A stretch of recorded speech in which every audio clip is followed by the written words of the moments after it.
Today we're going to be covering one of the greatest and most groundbreaking shows here in the West, Castlevania.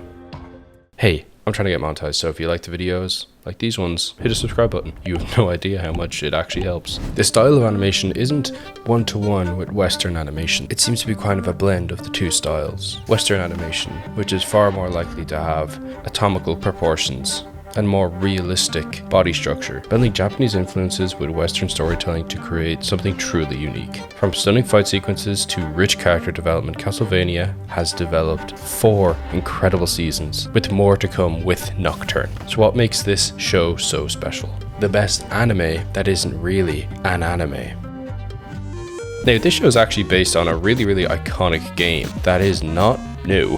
The video game franchise of the same name, Castlevania, the game focuses on the Belmont family, vampire hunters, locked in an eternal battle against Dracula. The series primarily draws from Castlevania 3, Dracula's Curse, and Symphony of the Night, set in a dark gothic world filled with monsters, magic, and political intrigue. This story follows Trevor Belmont, Sylvia, and Alucard. Alucard being the son of Dracula, who is half human. They face off against an undead army and many more creatures of the night. The show builds a rich atmosphere of horror, combining historical settings with dark fantasy elements. But that's what they took from the original games. Its setting, its tone, but who took it? Castlevania was brought to life by Powerhouse Animation Studios, an American animation studio based in Texas of all places. Powerhouse is known for its distinct blend of 2D animation and digital artistry, creating fluid, visual, and stunning style. While Castlevania is often mistaken for an anime due to its art style and pacing,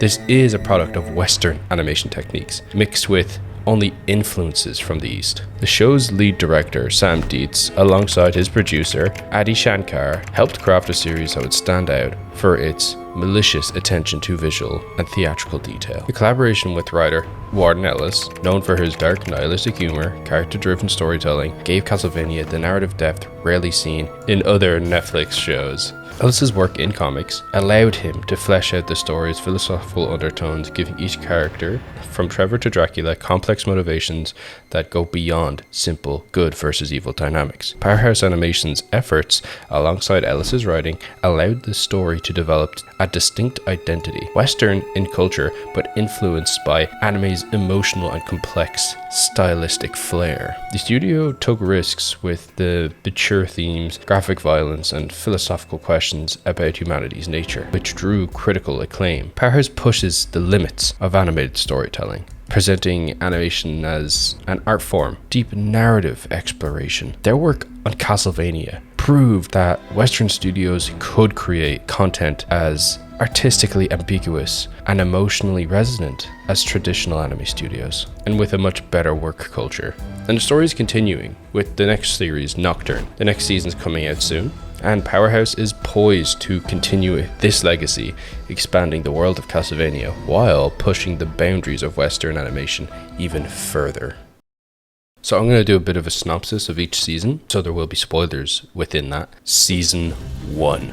Season 1 of Castlevania sets the stage for an epic battle between humanity and the forces of Dracula. After the tragic murder of his wife, Dracula declares a war on humanity, summoning hordes of demons to wipe out entire towns. Enter Trevor Belmont, the last of a disgraced lineage of vampire hunters. His journey begins irregularly. Along the way, he finds himself 2 allies, a speaker magician, Sylvia Bellatrix, and Dracula's half-human son, Alucard. Together, they set themselves the task of facing Dracula's immense power. Now, some of the moments in this season are friggin' visually insane. The one that set the tone the hardest for me, Dracula's declaration of war. And this happens in episode 1, where his heartbreak is palpable.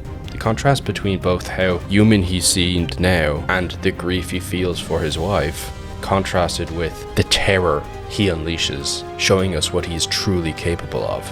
Trevor's introduction, on the other hand, leans into dark humor and feels like a conversation you'd have at a pub, giving viewers a flawed hero who doesn't initially care about the world's fate. Season 2 expands the scope dramatically, as our motley trio take the fight to Dracula's castle itself. While the trio works to stop Dracula, much of the focus shifts to Dracula's court, where a power struggle among the vampire's generals adds a layer of intrigue charismatic Carmilla, a vampire who plans to usurp Dracula, and Isaac and Hector, Dracula's human Forge Masters, who have their own complex motivations. And Forge Masters are the people who create Dracula's monsters. He's not really capable of doing it himself. A human soul is needed to forge these diabolical creatures, which narratively is so cool. The fact that like these inhuman creatures that everyone sees as Dracula's minions aren't even created by him. They're created by their own kind.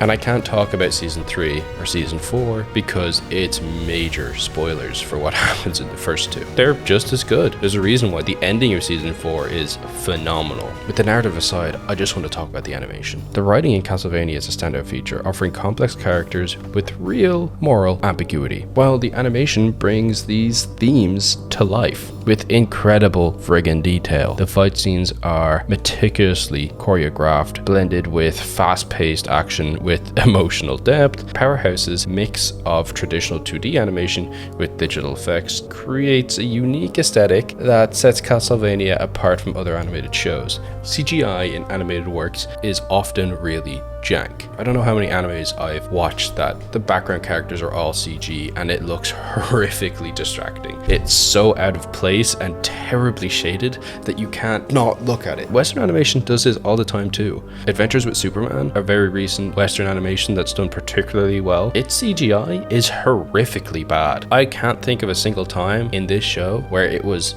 distractingly bad. There is one or two times where it doesn't look amazing, and to be honest, that's all you can really ask for. The future of Castlevania isn't dim. If somehow you haven't seen the show and you're going through to watch it, you're not going to be starved for content because there is 4 seasons and Nocturne. With Castlevania Nocturne Season 2 set to premiere in 2025, fans can look forward to a new chapter in the Belmont saga. The sequel series follows Richter Belmont, a descendant of Trevor, as he fights against new vampire threats during the French Revolution. It's set in actual history. It's just such a smart thing to do. It can't feel more real than reality. Castlevania has proven that Western animation can stand toe-to-toe with anime, and narrative quality remains top-notch, delivering a visually stunning, emotional resonant series that applies to both genres. From its beginning as a video game to its adaptation as a show, it's good to see the IP getting revitalized and probably more eyes on it than it ever had at all. It's turned into so much more than it originally was. Instead of a video game that realistically was fading into lost media, it became an exploration of human nature, loss and redemption, with rich storytelling, complex characters, and top-notch animation. Castlevania set a new standard for animated series, and with Nocturne on the horizon, the future of the franchise is yet to dim.